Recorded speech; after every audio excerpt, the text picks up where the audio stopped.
Oh Sukumari Telugu film review by allrounder star Ballem Venumadhav. Cinema నిడివి 2 గంటల 15 నిమిషాలు. Comedy romantic cinema. UA 13+ certificate వచ్చిన ఈ సినిమా విడుదల తేదీ 17 July 2026. O Sukumari is a Telugu language movie directed by Bharath Darshan.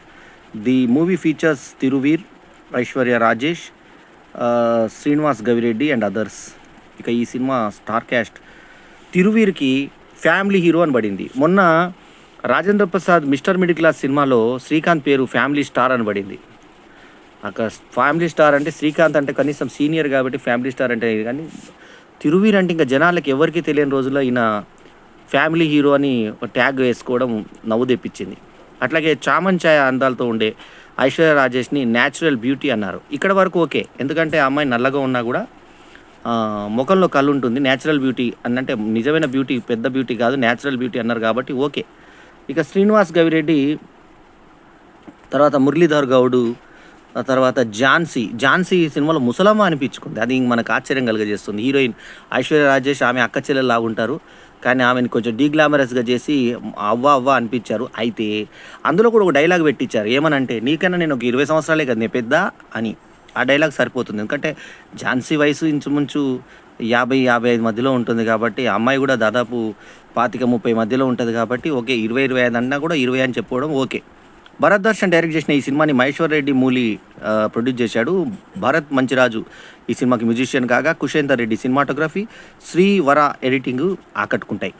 ఇది డిజైన్ దగ్గర నుంచే ఒక డిఫరెంట్ ఒక థీమ్ని ప్రజెంట్ చేశారు. ఇది లవ్ మార్క్లో ఒక మెరుపు లాంటిది. ఇది ఆ లవ్ని సగం డివైడ్ చేసే ఒక మెరుపు. ఎంతో అర్థం ఉన్నటువంటి టైటిల్. మళ్ళీ ఒకసారి చూడండి, సుకుమారి టైటిల్. ఈ లవ్ మార్కులో మధ్యలో మెరుపు. ఆ మెరుపు ఏంటి? ఈమె కరెంటు తీగ.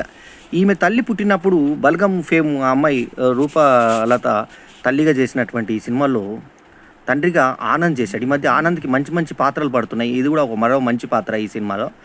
భరత్ దర్శన్ డైరెక్ట్ చేసిన ఈ సినిమాలో ఈ క్యారెక్టర్ భరత తండ్రి క్యారెక్టర్ ఏదైతే ఉందో ఆనంద్ది, అది చాలా అర్థవంతంగా చాలా బాగుంది. క్యారెక్టర్ చాలా బాగా చేశాడు కూడా అతను. సో ఆకట్టుకునే విధంగా ఆనంద్ ఆ తండ్రి పాత్రను రక్తి కట్టించాడు. సో ఆయన భార్య రూపలత వీళ్ళు వస్తుంటే ఒక చెట్టు కింద ఆగుతారు. ఆ చెట్టు ఒక మంత్రాల చెట్టు అని చెప్పి ఊరలో అయ్యో ఆ చెట్టు కింద ఎందుకు ఆగారు అని ఒక గ్రాఫిక్స్లో ఏం చూపించారంటే, ఆ చెట్టు కింద జరిగితే ఏదో ఒక విచిత్రం జరుగుతుంది అనేటువంటి అర్థం మనకు వచ్చేలాగా మనకు ఆ చెట్టు కింద చూపించిన తర్వాత ఇక అక్కడ ఆ పిల్ల డెలివరీ అక్కడ అయింది కదా. అయిన తర్వాత ఆమెకి అతీత శక్తులు అనేటివి వచ్చాయి. వచ్చిన తర్వాత 2008 సిరాల తండ అంటూ చూపిస్తూ మొదలు పెడతారు కథ. అక్కడ సిరాల తండలో అమ్మాయిలను ఎత్తుకుపోతుంటారు. ఈ చిన్న పాపను ఎత్తుకుపోతుంటే తండ్రి అడ్డుపడితే ఆనంద్ ఈ చిన్న పిల్ల బయటకు వస్తే నువ్వు రాకమ్మా నేను ఎత్తుకెళ్తాను, నువ్వు లోపలికి పో అన్నప్పుడు ఇందులో టెంపర్ వంశీ ఇలా అంటాడు. ఆ టెంపర్ వంశీ ఇలా అంటే మనకు తర్వాత ఏదో ఈ కథకి దానికి ఏదో సంబంధం ఉందనుకుంటా. ఉత్తమ స్క్రీన్ ప్లే చాలాసార్లు చెప్పాను. ఒక గడియారం చూపించారంటే గడియారంకి సంబంధించిన కథ ఏదైనా ఉంటేనే, మెలుకుంటేనే ఆ గడియారం క్లోజప్లో చూపించాలి అంటారు. అయితే మళ్ళీ ఆ టెంపర్ వంశీ మనకు కనబడాడు కథలో. సో మళ్ళీ తిరిగి వస్తాడేమో, ఈ పిల్లని ఎత్తుకెళ్తాడేమో అన్న ఉద్దేశంతో తండ్రి బయటికి రావద్దు అని పాపనంటే, ఆ పాప ఆమె పేరు దామిని క్యారెక్టర్ పేరు. సో చిన్న పాప చేసిన అమ్మాయి కూడా చాలా బాగుంది, ఐశ్వర్య రాజేష్ చిన్నప్పటి క్యారెక్టర్. అయితే ఆ అమ్మాయి ఏం చేస్తుందంటే ఇట్లా కోపంగా ఉరిమి చూస్తే ఆ పైన ఉరిమిన ఉరుము ఈమెకు శక్తి వస్తూ విలన్ని ఇలా అంటే అతనికి షాక్ కొట్టి బయటపడిపోతాడు. అప్పుడే మన క్యారెక్టర్ అర్థమవుతుంది. కాకపోతే ఈ సినిమాలో ముందు కొంచెం క్యారెక్టరైజేషన్ ఈమెకు ఒక ఉరుము వస్తుంది అని మరి అరటిపండు ఒలిచినట్టుగా చూపించే సీన్ కాకుండా డైరెక్ట్గా పాయింట్లోకి వచ్చాడు. అలా కాకుండా ఇంకా పామరులకు అర్థమయ్యే విధంగా ఆ సీన్ ఇంకొంచెం ఎస్టాబ్లిష్ చేసి ఉంటే బాగుండేది. అది ఫ్లాష్ బ్యాక్లో కాకుండా స్టార్టింగ్లోనే వాళ్ళ అమ్మకి ఇలా జరిగింది, ఈ పిల్లకి ఇలా జరిగింది అని చెప్పుంటే బాగుండేది. సరే పడిపోయారు. ఇంకొక విలన్ వచ్చాడు, ఆమె పడిపోయాడు. అమ్మ ఇదెందుకురా మనం వెళ్ళిపోదాం పదా అని చెప్పేసి టెంపర్ వంశీ వాళ్ళందరూ తీసుకొచ్చి ఇలా బెదిరించుకుంటే వెళ్ళిపోతాడు. ఆ బెదిరించి వెళ్ళిపోయే క్లోజప్ అవసరం లేదు, వెళ్ళిపోయారని మామూలుగా పెట్టేసి అయిపోయేది. ఏందో జరుగుతుందని మనం ఊహించుకునే దానికి అవకాశం ఇచ్చారు. తర్వాత ఇక చందులాపూర్ సిద్దిపేట్ అనే గ్రామంకి వీళ్ళు చేరుకున్న తర్వాత ఇక్కడ మనకి ఎలక్ట్రిక్ షాక్ కొట్టేటువంటి దాంతో వీళ్ళు బయటపడిపోతారు కదా ప్రాబ్లం తోటి. అక్కడ మురళీధర్ గౌడు ఝాన్సీలా క్యారెక్టర్లు చూపించారు. ఆ క్యాన్సర్ చూపించిన తర్వాత అక్కడ ఒక చిన్న పాపకి అస్వస్థత గురయ్యి పడిపోయి ఉంటుంది. డాక్టర్ లేరు మన ఊరిలో అని అంటే, ఈ డాక్టర్ నేను డాక్టర్ని ఆయుర్వేద వైద్యం చేస్తానని చెప్పి అతను ఆ అమ్మాయిని లేపుతాడు. లేపిన తర్వాత నువ్వు ఏ ఊరికో ఎందుకు మా ఊరిలో అని చెప్పి వాళ్ళు ఆపుకుంటారు. ఇక భూంపల్లి గ్రామం అని చెప్పి గ్రామం చూపిస్తారు, కరీంనగర్. ఆ కరీంనగర్లో ఆనంద నిలయం అని చెప్పి ఒక ఇల్లు చూపిస్తారు. ఆ ఇల్లులో 36E ఏపీ 36E 6666 అనే నంబర్ బండిలో కారులో హీరో ఉంటాడు. సో ప్రజాదరణ పార్టీకి అతను నిలబడతాడు, సర్పంచ్ ఓడిపోతాడు, మళ్ళీ సర్పంచ్ గెలవడానికి ప్రయత్నం చేస్తుంటాడు. గెలిచిన ఎవరు నరసింహులు, ఎవరు మన చార్కోల్ జీవన్, మన డైరీలో ఇంతకుముందు యాడ్ ఇచ్చిన వ్యక్తి. సో ఈ తిరువీరు పేరు ఒక సర్పంచ్, ఓడిపోయిన సర్పంచ్ అనమాట. సో ఇక్కడ నూనె నరసింహ అనే క్యారెక్టర్ని చార్కోల్ జీవన్ వాళ్ళ ఆపోజిట్లో ఉండి అన్ని కామెంట్లు చేస్తూ ఉంటారు. ఏంద్రా వారి కరెంట్ ఎంతసేపు అయిందిరా పోయి అని చెప్పేసి తెలంగాణ మాండలికం సీతాపహరణం నాటిక. ఆ నాటికకి ఈ సర్పంచ్ మురళీధర్ అందులో రావణాసురుడిగా వేషం వేసి సీత దగ్గరకు వస్తుంటే సీత పాత్ర చేసిన ఐశ్వర్య రాజేష్ ఇంట్రడక్షన్ అక్కడ చూపించారు. ఆమెను ముట్టుకోవద్దు అని ఊరందరూ చెప్పినాము, అనుకోకుండా ముట్టుకుంటే సీతను ముట్టుకుంటే ఆ డక్కున కాలిపోయి పై నుంచి కింద పడతారు, జుట్టంతా ఇలా ఇలా ఇలా రేగిపోతుంది. సో ఆ కామెడీ సీన్లన్నీ కూడా మనకు నవ్వొస్తుంది. జనరల్ నాలెడ్జ్ అయినా జంగిల్ నాలెడ్జ్ అంటుంటాడు. సో ఇట్లా బాలామణి క్యారెక్టరు ఝాన్సీ చేసింది. చంద్రయ్య పాత్ర ఆనంద్ చేశాడు. తర్వాత మురళీధర్ గౌడ్ పాత్ర ఏంటంటే ఆయన ఊరు పెద్ద అన్నట్టుగా. సో అట్లా ఈ క్యారెక్టర్స్ అన్నీ కూడా తీర్చిదిద్దారు. ఈ అయితే ఇక్కడ తప్పు ఏంటంటే TS 36E 6666 అని చూపించారు. అంటే అంతకుముందు ఏపీలో ఉన్నటువంటి కథని అక్కడి నుంచి డైరెక్ట్గా తెలంగాణ ఫామ్ అయిన తర్వాత అనే అర్థము వచ్చే విధంగా TS అని మార్చారా, లేకంటే ఏపీలోనే మర్చిపోయి TS పెట్టారా అర్థం కాలేదు. సో స్టార్ట్ చేసిండు అని చెప్పేసి చేతి కింద అసిస్టెంట్ చెప్పే డైలాగ్ బాగుంటుంది. తర్వాత తెలంగాణ తిట్లు కూడా నీ తాషీల్ ముఖంలో చెప్పు అనే డైలాగ్ పెట్టడం చాలా, ఆ తాషీల్ అనే పదంని ఇప్పటిదాకా నాకు తెలిసి ఏ సినిమాలో తెలంగాణ సినిమాలో వాడలేదు. నీ తాషీల్ ముఖంలో చెప్పు అని చెప్పి రెగ్యులర్గా వాడే వర్డ్స్ ఇవిందో వాడడం. దుమ్ము దులుపుడే పెళ్లి చేసుడే అనేటువంటి డైలాగ్ బాగుంది. పోతో అన్న. అయితే ఇక్కడ ఈ అమ్మాయి కరెంట్ షాకులు కొడుతూ ఉంటుంది కదా, ఈ కరెంట్ షాకులు కొట్టిన ఊరు అందరు పోస్టర్లు వేసుకొని హెచ్చరిక, ఈ అమ్మాయి కరెంట్ స్తంభం లాంటి అమ్మాయి మీ దగ్గరికి రావద్దు అని అంటే, ఆ అమ్మాయి వేరే అమ్మాయిని చూడడానికి వచ్చినటువంటి తిరువీరు అంతకుముందు అతను మరదలు ఎంతో అందగతి అని చెప్పి ఒక నల్లటి ఆమెను చూపిస్తారు. గీతా సింగ్ నలుపుల్లో ఉంటే ఎలా ఉంటుంది అలా ఉంటుంది. సో ఆమెను కాదనుకొని ఇంకా ఏదో సంబంధం కోసం పోతే వాళ్ళ కుటుంబంలో ఫ్యామిలీలో ఆమని ఒక కోడలు, మాధవి ఒక కోడలు, ఆ తర్వాత ఇంకా మొత్తం పెద్ద ఫ్యామిలీలో ఆమెని కొడుకేమో తిరువీరు. అట్లా మనిషికి ఒక కొడుకుంటే ఒక ఆయన అద్దెకి ఒక పిల్లాన్ని తెచ్చుకుంటాడు కడుపుతోటి ఉందని చెప్పి. ఎందుకోసం అంటే మగపిల్లాడు పుడితే ఆస్తి వస్తుందని చెప్పేసి ఒక వీలునామా ఉంటుంది. అందరూ ఆడపిల్లలు పుడతారు కాబట్టి మగపిల్లాని కోసం ప్రయత్నం కోసం వాళ్ళు తప్పిస్తూ ఉంటారు. సో దానికి దొంగ నాటకాలు హీరో ఆడుతూ ఉంటాడు. ఇటువంటి నేపథ్యం ఉన్న దాంట్లో వీళ్ళకి కూడా మగపిల్లాడు పుట్టాలని ఊరు కోసం ట్రై చేస్తే ఈ అమ్మాయి కోసం వేరే అమ్మాయి కోసం వస్తే ఆ అమ్మాయి మేకప్ కోసం 2 సార్లు వెళ్ళిపోతే ఈ అమ్మాయి కనబడుతుంది. ఈ అమ్మాయిని చూసి నేను చేసుకుంటానంటే ఊరళ్ళందరేమో ఆమెను వదిలించుకోవాలనుకుంటారు ఊర్లో, ఎందుకంటే ఆమె షాకులు కొడుతుంది కాబట్టి. ఒక టీవీ మొక్కలు పెట్టుకొని తిరుగుతుంటారు. అతిశయోక్తి లాగా ఉంటాయి కానీ కామెడీగా నవ్వుకోవడానికి బాగానే ఉంటాయి. అయితే నేను వాళ్ళ ఇంటికి పోవాలంటే ఎట్లా పోవాలంటే పోతో అంటారు. అంటే పోతావు అంటే మళ్ళీ ఆడ వెనకకి పోగల అని చెప్పేసి వీళ్ళందరూ కూడా టీం లాగా ఫామ్ అయ్యి ఫోర్స్ లాగా అనుకొని ఈ పెళ్లి కొడుకుని 80% మనం క్యాన్సిల్ చేయకూడదు, ఎందుకంటే ఇది చెప్తే మన ఊర్లోకి వెళ్ళి కరెంట్ తిప్పి అవుతుంది, మనకి షార్ట్లు కొట్టే ప్రాబ్లం తప్పుతుంది అని చెప్పి ఊరందరూ నిర్ణయించుకొని ఝాన్సీతో సహా లీడర్ గారు ఝాన్సీ ఉండి అందరినీ పోగేసుకొని వీళ్ళు ఆ పోస్టర్లు ఏవైతే గోడ మీద ఉన్నాయో అవి చూసి ఎక్కడ వెళ్ళిపోతాడు అని చెప్పేసి ముందే వీళ్ళు టైం లాగా ఫామ్ అయ్యి. కాకపోతే ఊళ్ళో ఇతను రాకముందే ఎందుకు పోస్టర్లు తీయలేదు అని దానికి ఏం లేదు. మంచిగా డ్యాన్సులు తీర్మార్ పాటలతో మంచి పాటలు పెట్టాడు. ఆ పాటలు పెట్టుకుంటా ఆ పెళ్లి కొడుకుని తీసుకొని వస్తే అబ్బాయి ఎంత అద్భుతంగా నాకు మర్యాద చేస్తున్నారని తను సంతోషపడిపోయి ఇది అయిపోయిన తర్వాత మొదటి రాత్రి అతను ముట్టుకోవడానికి ట్రై చేసేసరికి ధన్మన్ షాక్ కొట్టి బయటపడతాడు. ఆ ఎంగేజ్మెంట్ చేసేటప్పుడు వేలు తగలవద్దు అంటే వాళ్ళకి ఏదో ఒక సాంప్రదాయం ప్రకారంగా ఒక వేరుతోటి మనం వేలు పెడతాము, అది ఆ ప్రకారంగా పెట్టుకుందామంటే అక్కడ తప్పించుకున్నా అక్కడ ఒక ఫోటోగ్రాఫర్ తగులుతాడు వీళ్ళకి. ఆ ఫోటోగ్రాఫర్ వచ్చేసిన తర్వాత ఆ ఫోటోగ్రాఫరు ఇక్కడ కాంత, బాలనర్సు, యాది ఇలాంటి పేరు. యాది ఎవరు hero, Yadagiri channel Saptagiri channel లాగా యాదగిరి తిరువీరు పేరైతే యాదగిరి తమ్ముని పేరేమో సప్తగిరి ఛానల్. ప్రదీప్ పరలోకం అనేటువంటి ఫోటోగ్రాఫరు ఓషో వస్తాడు. ఓషో మన యాక్టర్ ఓషో మ్యాడ్ స్క్వేర్లో ఫేమ్. ఆ అబ్బాయి ఫోటోగ్రాఫర్గా వచ్చి ఈ తీగ ఇట్లా షాక్ కొట్టేదంతా కూడా వీడియోలో గమనిస్తాడు అతను. ఈ అమ్మాయికి లక్కీగా వేలు తగిలినప్పుడు ఏం జరగదు. అలా తల్లిని ఊహించుకున్నప్పుడు మాత్రం ఈ అమ్మాయికి కరెంట్ షాక్ తగలదు అన్నది లాజిక్ తర్వాత చూపించారు మనకి. సో మొత్తానికి ఏంటంటే ఈ పరలోకము ప్రదీపు పట్టే ప్రయత్నం చేస్తాడు. అతన్ని ఊరందరూ కలిసి గట్టిగా ఆపేస్తారు. ఇలా ఫస్ట్ ఎయిట్లో మంచం విరగొట్టాడు ఊర్లో. అబ్బా మంచం విరగొట్టాడు అయితే వాడినే చేసుకుంటుండే నేను అంటే మంచం ఆ రకంగా ఇరగలేదు ఈ రకంగా ఇరిగిందని చెప్పేసి వీళ్ళందరూ ఊర్లో నవ్వుకోవడం, అతను ఆట పట్టించడము. తర్వాత గుడి దగ్గర పోయినప్పుడు భర్తను ఆట పట్టించినటువంటి ఓడిపోయినటువంటి ఇతను ఓడిపోయాడని చెప్పేసి, ఓడిపోయిన రోడ్లు లేపిస్తాను అన్నావు కదా అని చెప్పేసి వాళ్ళ మనుషులు అంటే ముసుగు వేసుకొని రుద్రమదేవి లాగా ముసుగు వేసుకొని అందరినీ ఫటఫటలాడిస్తుంది. ఒక్కడు కొడితే ఎక్కడెక్కడో ఎగిరిపడతారు. ఆ తర్వాత కొట్టింది ఈమెనే అని వాళ్ళ దావత్కి వచ్చిన అర్థమైతే వీళ్ళు వేరే లేడీని కిరాయికి తీసుకొచ్చినటువంటి లేడీని పెట్టినటువంటి చార్కోల్ జీవన్ పార్టీ గెస్ పార్టీలో ఉంటాడు ఇలా తమ్ముడు. మొత్తానికి అతన్ని బంధించేసి వాళ్ళ ఇంట్లో కొట్లాటలు పెట్టేస్తాడు. ఆ కొట్లాటలు పెట్టిన తర్వాత వీళ్ళందరూ విడిపోయే దశలో ఉన్నప్పుడు మాట పెరిగిన తర్వాత ఈ అమ్మాయిని తిట్టేసి నువ్వు ఇంటికి వెళ్ళిపో అంటే ఈ ఇంటికి వెళ్ళిపోతుంది. వెళ్ళిపోయిన తర్వాత వాళ్ళ అమ్మగారి ఇంటికి వెళ్ళిపోయి ఉన్న తర్వాత వాళ్ళిద్దరి మధ్య బాధ. అక్కడ సెకండ్ హాఫ్ అంతా కొంచెం ల్యాగ్లాగా అనిపిస్తుంది మనకి. ఎంతో బాధపడుతుంటారు ఇక్కడ ఈమె అక్కడ. ఆమెకు ఒక ఫ్రెండ్ ఉంటుంది చిన్నప్పటి నుంచి ఒక ఫ్రెండ్. ఆ ఫ్రెండ్ క్యారెక్టర్ చేసిన మనకు బాగా తెలిసిన అమ్మాయి. సో ఆ నటిని పెట్టారు, బాగా చేసింది ఆ క్యారెక్టర్. అంత భర్త తీసుకొని పోయాడు, ఈమెను తీసుకెళ్ళలేదు అని అంటే లాస్ట్కి ఈయన తీసుకోవడానికి ఊరందరూ కలిసి అక్కడికి వెళ్ళిన తర్వాత ఈ అమ్మాయికి ఏం జరిగింది ఏం సంగతి అంటే 2 సార్లు చెప్పబోతే మొదటిసారి చెప్పబోతేనేమో ఇతను వేరే పరధ్యానంలో ఉంటాడు. ఆ అమ్మాయి నడుము చూసుకుంటూ అలా ఉండిపోతాడు ఇంటికి ఛాయ్ వచ్చినప్పుడు. రెండోసారి చెప్పినప్పుడు ఇతను బాత్రూమ్ అర్జెంట్ వచ్చి ఉచ్చబోసుకొని వచ్చే లోపల మళ్ళీ బామయ్య ముగిస్తాడు.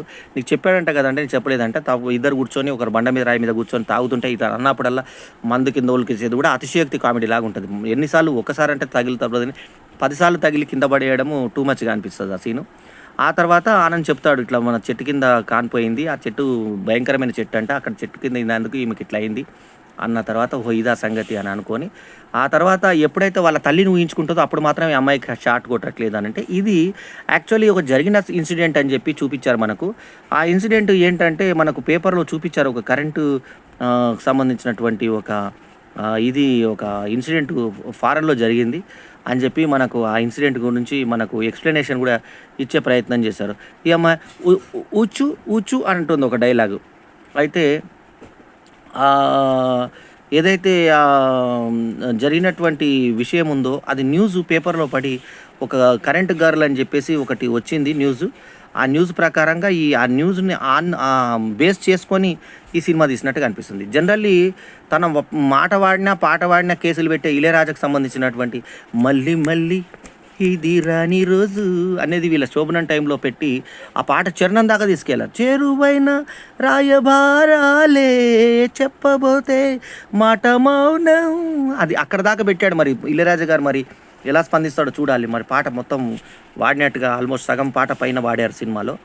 సో అది మరి అది ఏమంటాడు ఆయన తెలీదు. తర్వాత మాట్లాడితే మగధీర అంటూ మగధీర సంబంధించిన రుద్ర భైరవ మీరు ఇద్దరు అన్నట్టుగా పెట్టడం. కాజోల్ రామ్ చరణ్ మీరు జన్మల బంధం ఇది అని చెప్పి ఒకటి చెప్పడం.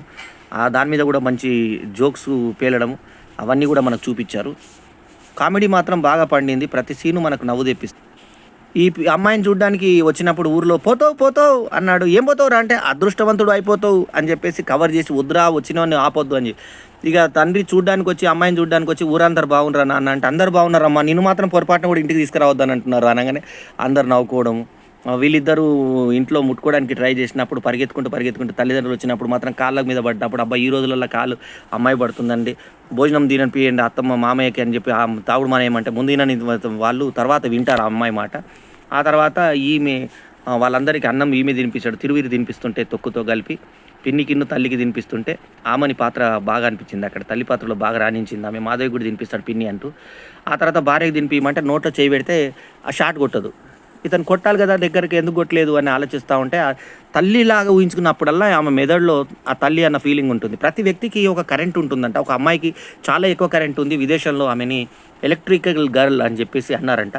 ఆ ఎలక్ట్రికల్ గర్ల్ న్యూస్ని స్ఫూర్తిగా తీసుకొని ఒక లాజిక్ కూడా చూపించి ఇలా జరిగింది సంఘటన ఆల్రెడీ అన్నట్టుగా చూపించి ఈ కథను రూపొందించారు. దీంట్లో మొత్తం ఐశ్వర్య రాజేష్ మొత్తం తనదంటూ ఒక గ్రిప్ తోటి టోటల్ సినిమాని తన మీదకి లాక్కుంది. సెకండ్ తిరువీరు, ఆ తర్వాత మురళీధర్ గౌడ్, ఆ తర్వాత ఝాన్సీ, ఆ తర్వాత ఆనంద్ ఈ పాత్రలు బాగా పండే. అట్లాగే ఇతను హీరోగా తమ్మునిగా చేసిన అతను కూడా బాగా చేశాడు. అట్లాగే చార్కోల్ జీవన్ అతను నాకు స్టార్టింగ్ నుంచి నాకు బాగా పరిచయం. అతను మంచి పాత్రల్లో ఈ మధ్య రాణిస్తున్నాడు. మంచి మంచి క్యారెక్టర్లు పడుతున్నాయి అతనికి. ఆ గుండుతో ఆయన చూపించే ఎక్స్ప్రెషన్స్ అవన్నీ కూడా ప్రతిపక్ష సర్పంచ్గా, అంటే గెలిచిన సర్పంచ్ అతనే, ఓడిపోయిన అతను ఇతను. సో వీళ్ళిద్దరి మధ్య జరుగుతూ ఉంటాయి అన్ని సంఘటనలు. సో ఎప్పటికైనా సొంతోడే పనికొస్తాడు రా అన్న మాట తర్వాత ఈయన నిడిపించడానికి, తమ్ముని నిడిపించుకోవడానికి వచ్చినప్పుడు ఫైట్ చేసినప్పుడు అలా బాబాయ్ పాత్ర కూడా చూపించి ఆ బాబాయ్ని లాస్ట్ టైం ఇప్పించి అతను పెళ్ళి అయినట్టుగా చూపించడం, అతను బాడీ ప్యాక్ ఫ్యామిలీ ప్యాక్ అంటాడు. ఆ డైలాగులు అన్నీ కూడా మనకు ఆకట్టుకునే విధంగా ఉన్నాయి. జన్మజన్మల బంధం అనేది అతనే ఆ మగధీరలాగా మీ ఇద్దరు టచ్ అయితే కరెంట్ అవుతుందంటే అది మగధీర రా అన్న టైప్లో చెప్పడం, అవన్నీ కూడా నవ్వు తెప్పిస్తాయి మనకి. అట్లాగే తెలంగాణలో వాడేటువంటి వర్డ్స్ మీరు వాండి అని చెప్పేసి పెట్టడం బాగుంది. కాంత సినిమా ఈ మధ్య వచ్చింది కాంత, కానీ కథలో ప్రకారంగా మనకు అక్కడ బ్యాక్గ్రౌండ్లో కాంత పోస్టర్ కనబడుతుంది. ఇవి కొన్ని కొన్ని చిన్న చిన్న లోపాలు సెట్ చేసుకోలేదు వాళ్ళు. ఆ కాలక్రమంలో ఏ సినిమాలు వచ్చినాయని మొన్న ఆ మధ్య కూడా ఒక తర్వాత వచ్చిన సినిమా పాటలు 2 సినిమాల్లో మనకు కనబడతాయి. అట్లాంటి సినిమాలు 2 సినిమాల్లో నేను పట్టాను ఆ తప్పుల్ని. అట్లాంటిది దీంట్లో కూడా కనబడ్డది. యాదిగా తిరువీరు తన పాత్రలో ఒదిగిపోయాడు, చాలా బాగా చేశాడు యాదగిరి అతను. సో ఈ మాండలికం మీద మాత్రం మంచి పట్టుతోటి కొన్ని ఎక్కడ వాడని కొన్ని పదాలని ఈ సినిమాలో పెట్టడం మాత్రం ఆశ్చర్యంగా మంచిగా అనిపిస్తుంది. ఉరుములు, మెరుపులు, అరుపులు అనేటువంటి ఒకటి ఇది చూపించారు. తర్వాత proudly presented by Ganga entertainments అంటే ఎండింగ్లో ఇచ్చి అందరి పేర్లు, తారాగణం పేర్లు అన్నీ క్లియర్గా ఇవ్వడం కూడా చాలా ఆనందంగా అనిపిస్తుంది మనకి. లాస్ట్కు ఆర్టిస్ట్ అంటూ తిరువీరు, ఐశ్వర్య రాజేష్, ఝాన్సీ, శరణ్య ప్రదీప్, ఇందాక చెప్పిన క్యారెక్టర్ శరణ్య ప్రదీప్ వాళ్ళ ఫ్రెండ్ క్యారెక్టర్ చేసింది. మురళీధర్ గౌడ్, ఆమని, తర్వాత ఆనంద్, తర్వాత రూపారెడ్డి, సీను జీసస్, కోట జయరాము, తర్వాత రూపలక్ష్మి బలగం ఫేమ్, ఆ తర్వాత మహేంద్రనాథ్, అంజిమామ ఇతను బాబాయ్ పాత్ర చేసింది. ఆ తర్వాత రామరాజు, విష్ణు ఓషు అదే ఇందాక చెప్పిన ఫ్రెండ్ క్యారెక్టర్ చేసిన విష్ణు, తర్వాత క్రాంతి బలివాడ చేసింది పిన్ని క్యారెక్టరు. ఆ తర్వాత ఆమె కూడా మన డైరీలో యాడ్ ఇచ్చింది గతంలో. తర్వాత శివానంద్, జీవన్ గ్యాంగు, నల్లసీను, తర్వాత మదను, భాస్కరు, హేమంత్. ఇంకా హీరోయిన్ చైల్డ్ ఆర్టిస్ట్గా చేసింది దీక్షిత. తర్వాత మిమిక్రీ సుబ్బారావు ప్రిన్సిపల్గా, తర్వాత తాతగా చేసింది పిఠాపురం బాబురావు. ఇంకా డీటెయిల్గా చివరిలో చాలా క్లియర్గా ఇచ్చారు. మండోదరి పాత్ర శరణ్య, శ్రీశైలం గౌడ్ అసిస్టెంట్గా లక్ష్మణ్, ఏజెంట్గా రమ్య చౌదరి, ఏజెంట్గా సూర్య, ఏజెంట్గా మధు, ఏజెంట్గా విజయ్, ఏజెంట్గా చిన్న విందారెడ్డి, తర్వాత టీవీ పర్సన్గా శవం వైఫ్గా దివ్య. ఈ రకంగా డీటెయిల్గా ఎండ్ టైటిల్స్ మనకి ఇవ్వడం జరిగింది. సో ఈ సినిమాలో మెయిన్ కాన్సెప్ట్ ఏంటంటే కరెంటు పుట్టినటువంటి ఒక లేడీ భర్తను పెళ్లి చేసుకున్న తర్వాత అతను పడేటువంటి ఇబ్బందులు ఏంటి, ఆ తర్వాత ఆమెకు అటువంటి ప్రాబ్లం ఎందుకు వచ్చింది, ఆ తర్వాత ఈమెకి క్లైమాక్స్లో ఈమెకు ఒక బాయ్ పుడతాడు, కరెంట్ బాయ్. ఆ బాయ్ పుట్టంగానే మొత్తం అన్నీ పట్ పేలిపోతూ ఉంటాయి. పేలిపోయిన తర్వాత హాస్పిటల్ ప్రసూతి ఖర్చులతో పాటు ఈ పిల్లాడు చేసిన డ్యామేజ్ ఖర్చులు కూడా తీసుకోవాలనగానే పిల్లాడు పుట్టాడనగానే పరిగెత్తుకుంటూ వెళ్ళిపోయి చూసుకున్నారు. అసలు ఆడు ఎవడో ఏంతో చూసుకోవద్దు, అందరు ఇట్లా జుట్టులు లేచిపోయి ఉంటాయి పైకి. ఈ క్రాప్ బాగుంది గురువు అని చెప్పేసి మెచ్చుకునే టైప్లో ఉంటాయి. ఆ తర్వాత ఈ కరెంటు బాయ్ పుట్టిన తర్వాత ఆ ఆస్తి వస్తుంది కదా, మగపిల్లాడు వస్తే ఆ చెక్ చేయడానికి వచ్చినవాడు చేతిలో పిల్లాడు కనబడగానే షాట్ కొట్టి ఈ ఆస్తి మీకే ఇస్తున్నా అని చెప్పేసి వెళ్ళిపోతాడు. 80 లక్షల 80 ఎకరాల ఆస్తి. సో అది ఎంతో ప్రాపర్టీ, ఎంత పెద్ద ప్రాపర్టీ వాకు వచ్చిందని చెప్పి సంతోషపడడంతో సినిమా ఒక హ్యాపీ ముగింపుతో ఓ సుకుమారి ముగుస్తుంది. పాటలు బాగున్నాయి. మాటలు తెలంగాణ పచ్చి నుడికారాన్ని, తర్వాత ఆ పల్లెటూరి వాతావరణాన్ని చక్కగా ఆ ఒడిసిపట్టినటువంటి అందాల కెమెరా ఫోటోగ్రఫీతో కానీ చక్కగా ఇచ్చారు. ఎక్కడ ఎక్స్పోజింగ్ లేకుండా నీట్గా తీసిన సినిమా ఇది.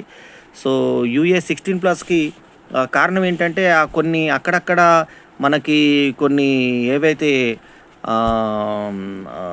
సినిమాకు సంబంధించినటువంటి షాక్లు అవి కొట్టాయో అవి మాత్రమే దీంట్లో ప్రాబ్లం, కానీ ఎక్కడ మనకు యూఏ 16+ ఇవ్వడానికి కూడా లేనటువంటి సినిమా నీట్గా తీశారు పిక్చర్ని. శరణ్య ప్రదీప్ క్యారెక్టర్ కూడా బాగుంది, ఉన్నంతలో ఆకట్టుకుంది. తిరువీరు కన్నా ఐశ్వర్య రాజేష్ సినిమాని తినేసింది. ఆనంద్ బాగా చేశాడు, తిరువీరు కూడా బాగానే చేశాడు. అయితే ఓవరాల్గా ఏంటంటే ఒక ఫ్యామిలీ డ్రామా, ఒక సర్పంచ్ కావాలనుకున్న వ్యక్తి, పొలిటికల్ లీడర్గా ఉన్నటువంటి వ్యక్తి ఒక ఊరు మొత్తము ద్వేషించేటువంటి ఒక లేడీని ఏ రకంగా ఇది చేసింది, తర్వాత ఒక ఈ శరణ్య ప్రదీప్కి పుట్టిన పాపకి ప్రాణం పోతే ఈమె చేయి టచ్ తోటి ప్రాణం వస్తే అందరూ మళ్ళీ మెచ్చుకోవడం ఈమెని. ఊరందరూ అబ్బా నేను తప్పు అర్థం చేసుకున్నామే, నువ్వు గొప్పదానివి అని చెప్పినప్పుడు ఆమె పడే సంతోషము. ఆ తర్వాత భరతను అలిగి బయటకు వచ్చినాక ఈ మధ్య 2-3 సినిమాలు ఈ రకంగానే వచ్చినాయి. ఆ ప్రకారంగానే ఈ సినిమా కథ ఉన్నా కూడా తెలంగాణ మాండలికంతో ఓసు కుమారి బాగా ఆకట్టుకునే విధంగా సాగుతుంది. సో యావరేజ్గా పర్వాలేదు అనిపించే స్థాయి కామెడీతో అలరించినటువంటి ఈ సినిమా ఒక కామెడీ టైప్ జనర్కి, లాజిక్ లేకుండా మెచ్చుకుంటే జనానికి బాగుంటుంది. దీంట్లో లాజిక్గా న్యూస్ పేపర్ కట్టింగ్ ఇచ్చారు, ఎలక్ట్రికల్ గర్ల్ అని చెప్పి. అది అన్నీ యాడ్ చేస్తే ఈ సినిమా వచ్చింది మనకి ఈ సినిమా. సో ఓవరాల్గా ఈ డైరెక్టర్కి ఒక మంచి పేరు తెచ్చే సినిమాగానే ఓసు కుమార్ని చెప్పుకోవచ్చు మనము. సో ఈ సినిమాకి నేను ఇస్తున్నటువంటి రేటింగ్ ఏంటయ్యా అంటే 3/5 is my review rating. So 2 గంటల 17 నిమిషాల మంచి ఎంటర్టైన్మెంట్ ఇచ్చినటువంటి ఈ సినిమా భరత్ దర్శన్కి మంచి డైరెక్టర్గా పేరు తీసుకొస్తున్నాను మాత్రం ఆశ్చర్యం లేదు. అట్లాగే మ్యూజిషియన్ భరత్ మంచిరాజు కూడా మంచి మ్యూజిక్ని ఇచ్చి, సాహిత్యం కూడా మంచి సాహిత్యంని ఏర్పరిచి పాటను ఆకట్టుకునే విధంగా చేశాడు. శ్రీనివాస్ గవిరెడ్డి కూడా సోదరుడు పాత్రలో బాగా, హీరో సోదరుడు పాత్రలో ఆకట్టుకునే విధంగా యాక్ట్ చేశాడు. సో ఓవరాల్గా ఈ సినిమాకు 3/5 ఈజ్ మై రివ్యూ రేటింగ్. ఈ రివ్యూ కనుక మీకు నచ్చితే లైక్ చేయండి, కామెంట్ చేయండి, షేర్ చేయండి. మా ఛానల్కు తప్పకుండా సబ్స్క్రైబ్ చేయండి. ఎల్లప్పుడు మీ ఆదరాభిమానాలను ఆశించే మీ ఆల్రౌండర్ స్టార్ బల్లెం వేణుమాధవ్. నమస్తే, జై హింద్.